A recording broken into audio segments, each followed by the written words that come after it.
Hello, welcome to the program. I'm Gigi Kopilak, and today my guest is Carine Feist. I first met Carine at a Pleasantville Garden Club presentation, which she was presenting creative cooking from the garden, and we all shared an amazing luncheon of fresh and healthy food. I've since discovered that Carine has many talents. We're going to learn about them today. Welcome, Carine. Thank you. Thank you for having me. Oh, it's a pleasure. So let's start off because you are a writer. That's one of your talents. And you write for Inside Chappaqua? Yes, I do. Thank you for that lovely introduction also. Yes, I do work for Inside Chappaqua magazine, which is a local publication that gets sent out to about 10,000 families in the Newcastle area, including sections of Briarcliff and Armonk and Pleasantville also. And it's a magazine that's coming up to 10 years in business, and we're having the 10th anniversary coming up this spring. It's a wonderful local publication, a beautiful glossy magazine that highlights all of the activities in Newcastle area. And my boss, Grace Bennett, is the editor, and it's a wonderful publication, and I very much enjoy working at Inside Chappaqua. Well, I think one of the things you do is you interview chefs and you write an article from their recipes. Am I right about that? Yes, that's correct. The winter issue, the recent issue that just came out, highlights a local holiday entertaining and recipe feature, and that's one of my most favorite articles to write because I get to meet the chefs, I get to taste a few delicious things, wow. And I also get to have some nice photographs in the issue. And the past few years, my younger son has been the food stylist photographer for those food photographs. So it's sort of a combination of my interest because it has to do with, cooking and nutrition and, photography and writing. So it's a nice combination of all of those. Right, but you also do another series of articles, not just that. You do other things that have to do, is it food or is it with your background that you do these health things or? Yeah. Other articles? I do try and, ask Grace if I can write in the areas of my expertise. Anything related to science, health, public health, nutrition, children's nutrition, wellness, those type of topics. Those are the ones that I automatically gravitate towards and I really enjoy doing. Right. But you also did something about the watershed. Yes. The watershed article was one of the initial articles that I wrote for the magazine when the magazine first started way back when. And we basically looked at, ways to protect our water and that we all live in an area that the material that we use on our lawns does eventually get into our groundwater with all of the reservoirs in our area and how important it is to do the best we can to minimize groundwater contamination. Another article that I wrote back then was on organic farming and the local organic farms that are in our area, in which there are quite a few. One in Chappaqua, even 5 minutes from here. Right. And the local ingredients and the delicious foods that are available to us. And another interesting article was on Lyme disease. And that particularly was interesting to me because it had to do with my public health and nutrition background also. Right, which we will get to. Yeah. But it sounds like you like to do a lot of research. I do. Yeah, I do. I'm hearing that from you. Yeah. Oh, and then the other thing that you've been doing lately is with Cornell. Yeah.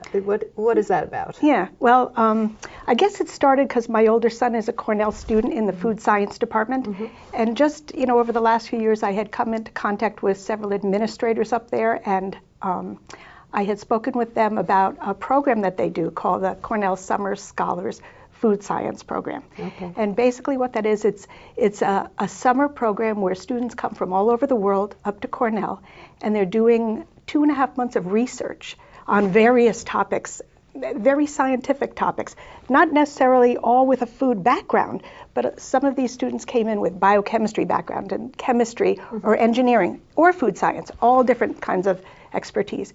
And they come in and they do research for the summer.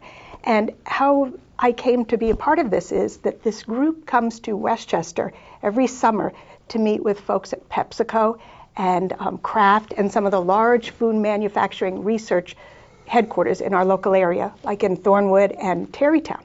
So they were only 10 minutes from my home. So I volunteered to the directors, would you like to come over to our home for a reception? I was thinking it's a nice way to introduce people to Westchester County, and coming from a food nutrition background myself, I was thrilled to have these students come. And one of the highlights of that evening was that I asked several guest presenters to come to my home. One of them was Jack Algier, and he is the main I think we have a picture farmer. of that. We do, yeah. Of him in your home Yes. with the students, Yes. giving a little presentation. Yeah. And he brought about 100+ slides to show about what goes on at Stone Barns, and he spoke to the kids about farming in Westchester County and the farm to table movement. And he was a fascinating speaker. And we had another speaker by the name of Mrs. Linda Green, and she's from Consumer Reports. So between the two of them, she gave the food science perspective and a little bit of the corporate, food management in a corporate setting. And he more talked about, the movement, the locavore movement, and, the farm to table and eating healthy locally. Right, and I think that we have a picture of what you fed them, yes. which is probably the highlight of the day. Yeah. Kids always love to eat. Right. So they were thrilled to come and eat. There were about 15 students and faculty. Did you make that cake though that says food? The cake I did not. The cake, The cake came in. I had the Cornell folks email me the photo of the logo of the Cornell Food Science Summer Scholars Program, and then I transferred the cake to the bakery via email, and they put the image on the cake for me. Right. But it was a delicious cake. Right. And the dinner was, I tried to think of something sort of, out of the ordinary, so we did a Middle Eastern, Turkish, Greek, Lebanese kind of spread. Mostly vegetarian, all summery salad kind of things, that the students would enjoy. Right. But then you also do something with the Cornell plantations, and what is that about? Yes. Well, Cornell Plantations is the Cornell version of a botanical garden. Oh. It's thousands of acres up in the Cornell area, but also in the surrounding regions of New York, of Upper New York State. But they have a multi-hundred acre location right on the Cornell campus, which is wonderful for the Cornell students to enjoy and all of the local people. And they have a large education program, and I contacted them, offering to teach some classes. And at the time when I called them, they said to me, "You called at the right time because we're just thinking about starting a program." So they had me send them my ideas, and I was the first chef and educator for this new program. And that was this past summer. And now they're putting me on the schedule for future classes, and I'm sending them more ideas for the spring. We have a picture of that garden, don't we? And it has a name like the Robeson Garden. And that garden is an herb garden. Okay. And is that just one part of the thousands of acres? Yes, it is. Oh, okay. Yeah, right in the center of the plantation area, they have the Robeson herb garden, they have an heirloom garden and a heritage garden. They have rhododendron gardens and azalea gardens. The whole area is just blooming with beauty. So were you using the herb garden to teach the class, or were you coordinating with the garden? A little bit of both. Okay. Their main gardener of the Robeson Garden, her name is Pam Shade, a delightful woman to work with. She and I did the program together. The first hour of the seminar was walking through the garden and learning all about the various herbs. So the two of us sort of co-taught that part. So while she was describing the herbs, then I was talking a little bit about how to use some of these herbs and growing herbs also. And then we went into the classroom building, and I believe we also have a picture of that. And I taught the class, and I also had a lovely table behind me with the books and plants and a few things for the class to look at that I highlighted during my cooking. I showed them a few of my favorite books and talked to them about various recipes.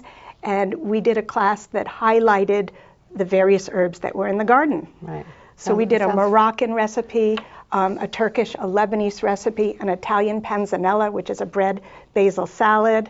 So we highlighted all the delicious herbs. You're making me hungry.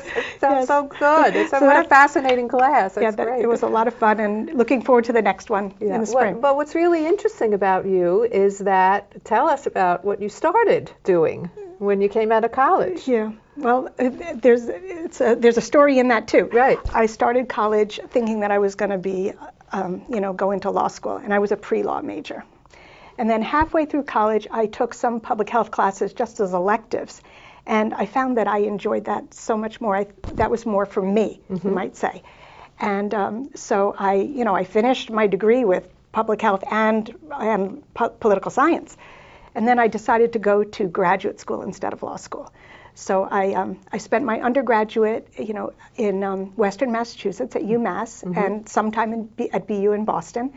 And then I came back here and I started working for IBM, and I went to graduate school at night for public health. Okay. And when I was at IBM, my career was sort of varied. I was the chemical coordinator of the research facility in the Yorktown Research, but prior to that, I was also in industrial hygiene and chemical coordinator at the manufacturing buildings. Okay. So I got to see, all different parts of the business, from corporate offices to manufacturing to research.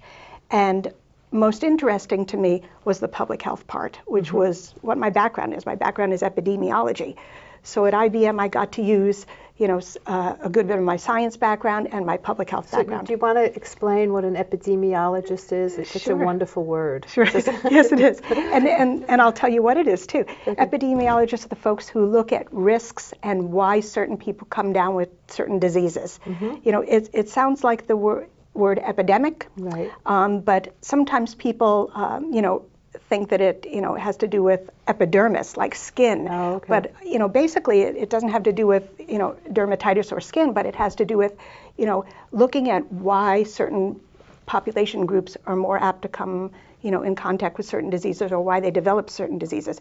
There are chronic disease epidemiologists and infectious disease epidemiologists.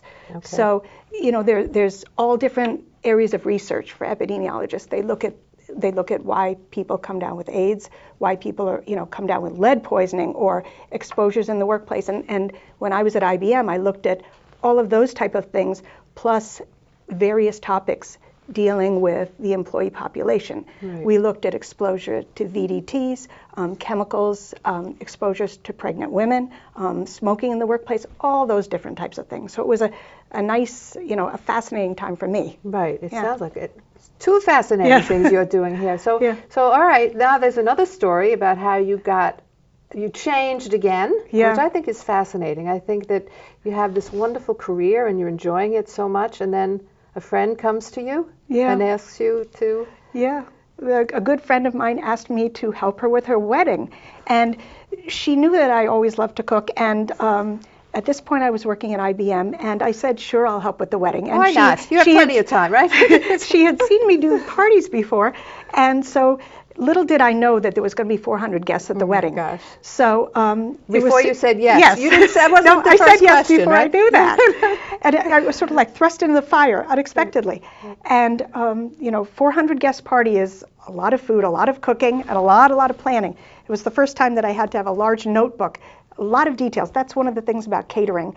There's a lot of organization and timing and planning. Okay. So that was the start of my catering career. And at that point, I was working at IBM and doing the catering. Were you doing both at the same time? Yes, I was. Yeah, okay. for I think the last year or two of IBM, I was doing both. Okay. And then at that point, I was also married and starting a family. And after my third child came along, I just couldn't do both. And I left IBM and I continued with the catering, and then eventually I went into my third career. Well, wait a minute, but let's stay with the catering, because you had an interesting name for your company. Yeah, it was Consider It Done Specialty Catering. Yeah.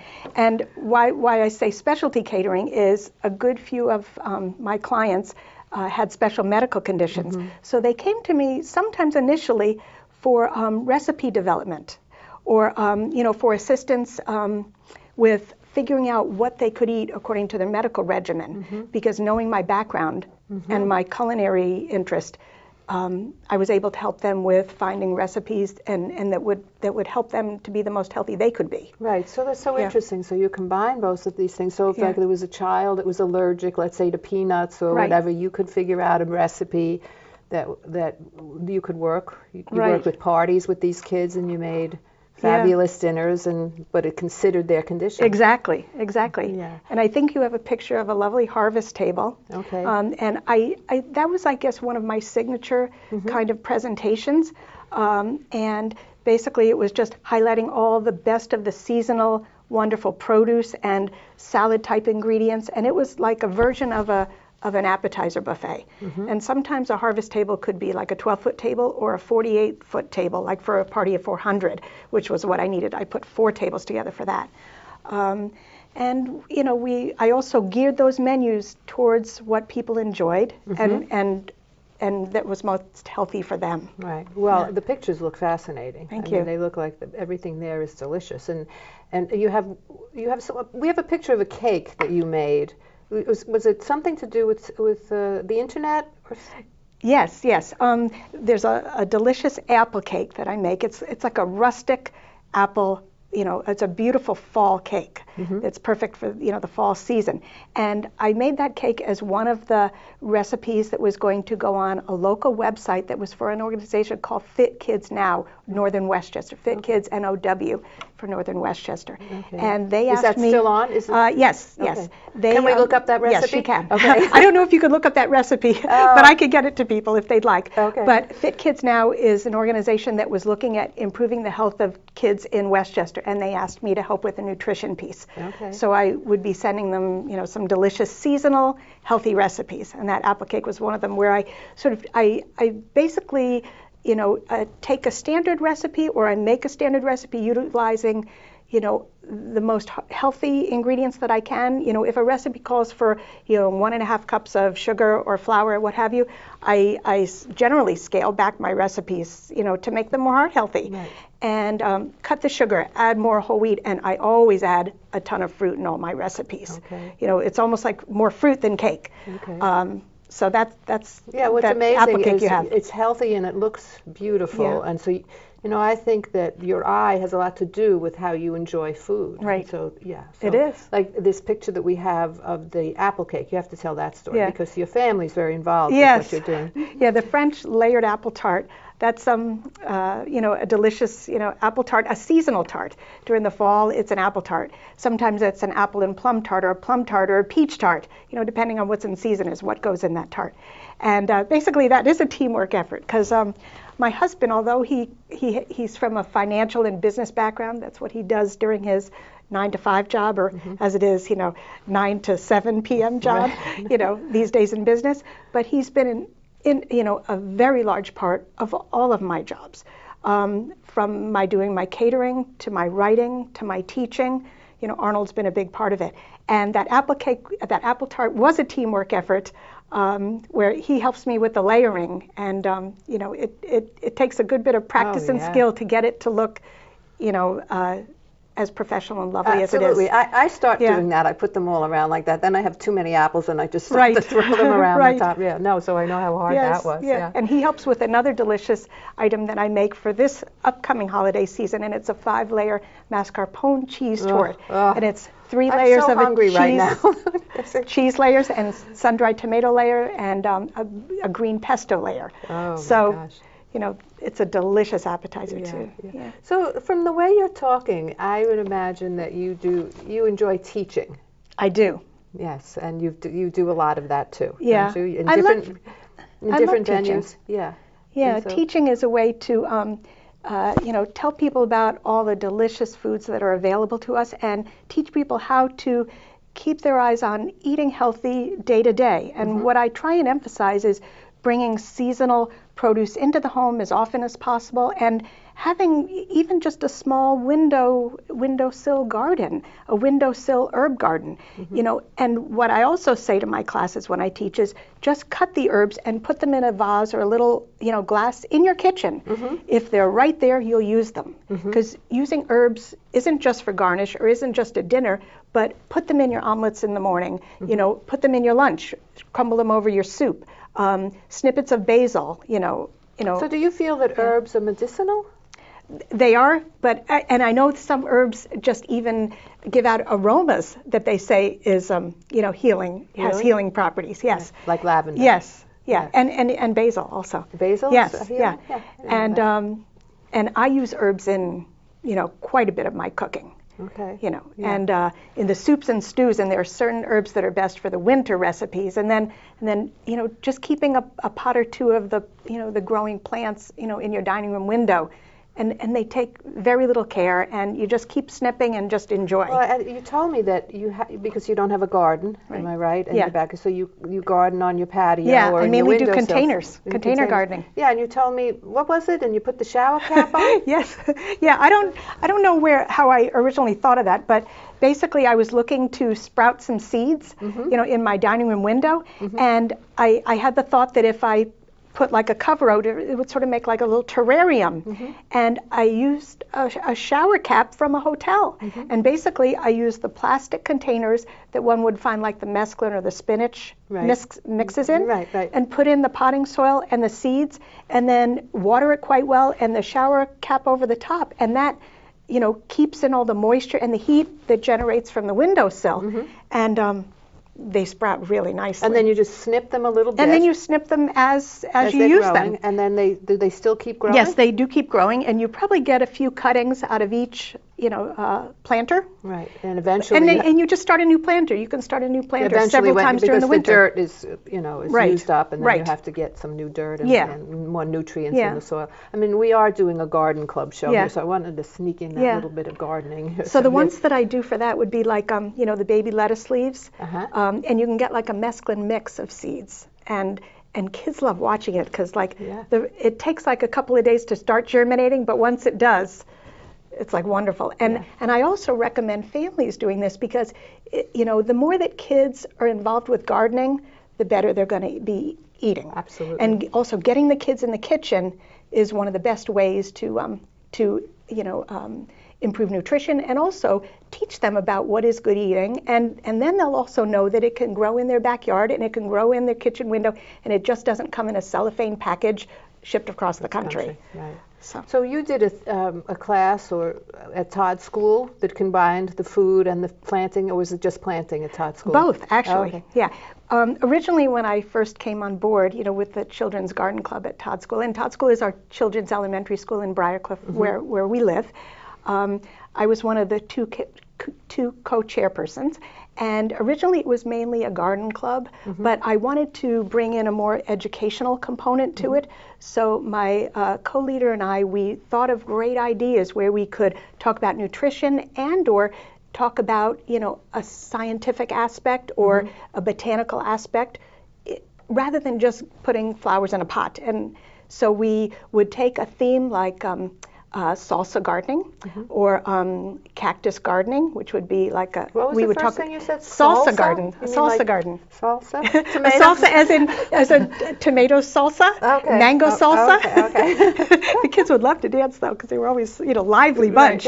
But we would have the kids make their own salsa, and we would talk about the vegetables. Okay. So, and some of the vegetables they would grow in the gardens right there at Todd School. Well, so there's a picture we have of Todd written in tulips, is it? Or, yes, or daffodils. Oh, daffodils. Daffodils. Okay. And basically what that was a large project where we planted over 1,000 bulbs on the hillside, and we made a graph to figure out, how many bulbs we needed to put per square foot, and measured it out, and, actually that's like about a 50-foot wide space. Wow. It's a very large plot of land, and it's on a hillside. Every year, well, the daffodils do keep coming up. Yeah. Here and there they do add more, but it still comes up on the hillside, and it's in beautiful yellow and white daffodils. Sounds fabulous. Yeah, and the kids can see it from the lunchroom and the multi-purpose room over on the hill. It's beautiful. The gardening and the food and the whole thing. Yeah. And so you've done other things too. You did something about herbs with the women's clubs, and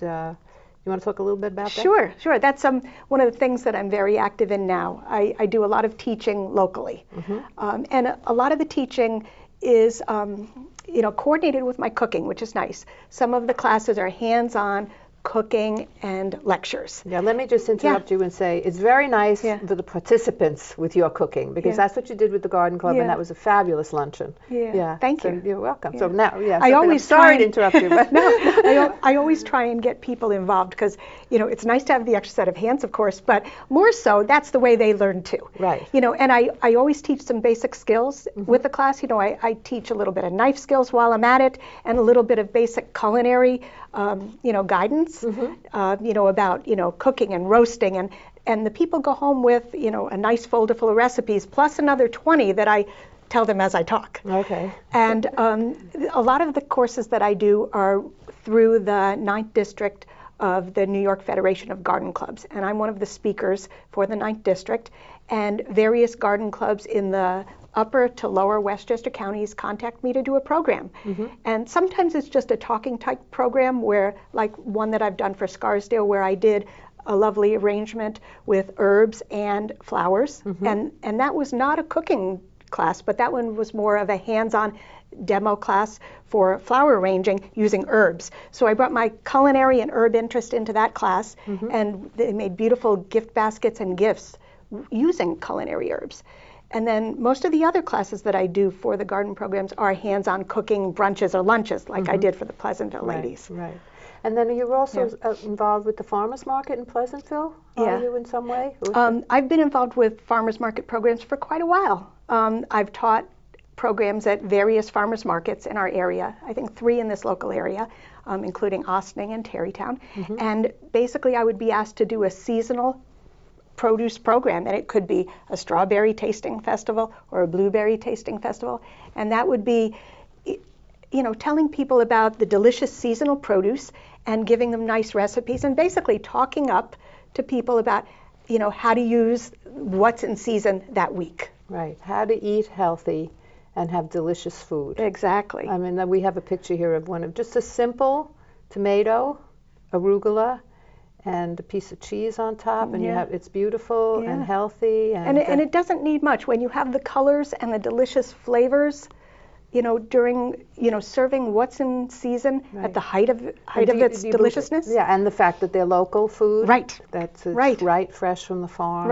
Is important, don't you think? Yeah. That one recipe that you mentioned there, you know, it's a very simple, delicious grilled chicken breast with a nice thick slice of heirloom tomatoes. You know, when tomatoes are in season, you eat them 3 meals a day. Yeah. So it's, and then when they're out of season, and then don't eat them. They're baseballs, red baseballs. Yes, just wait till they come back in season. And just some fresh arugula, you know, dressed with a little bit of lemon, you know, salt and pepper, little, you know, good olive oil, and Reggiano over the top, shaved with a carrot peeler. It's delicious, and it doesn't need too much. You know, it's unfussy, you know, food that just speaks seasonal summer taste. Let's go for lunch. My house. Come over, we'll cook together. All right, I would love that. I would too. Yeah, so this has been fabulous. Is there anything else that we missed that we should say at the very end? Because we're really closing down now. We went so fast, and it was so fabulous. Well, thank you for having me, and I was thrilled to be here. It's always nice to see you. It was wonderful. Basically, I just say, you know, get your kids into the kitchen and get your kids into the garden. Because when you start them young, that's really the best thing. Okay. You know, get them involved in the kitchen and go apple picking with them. You know, put a little, you know, countertop garden together. You know, and do some pots in your backyard. If the deers eat your plants, use the, you know, put in a little fenced-in area. You know, and get the kids, you know, into the garden, into the kitchen, and you'll have healthier teenagers and healthier adults. Right. Thank you so much. That was fabulous. Thank you for having me. Thrilled to be here. And thank you for watching.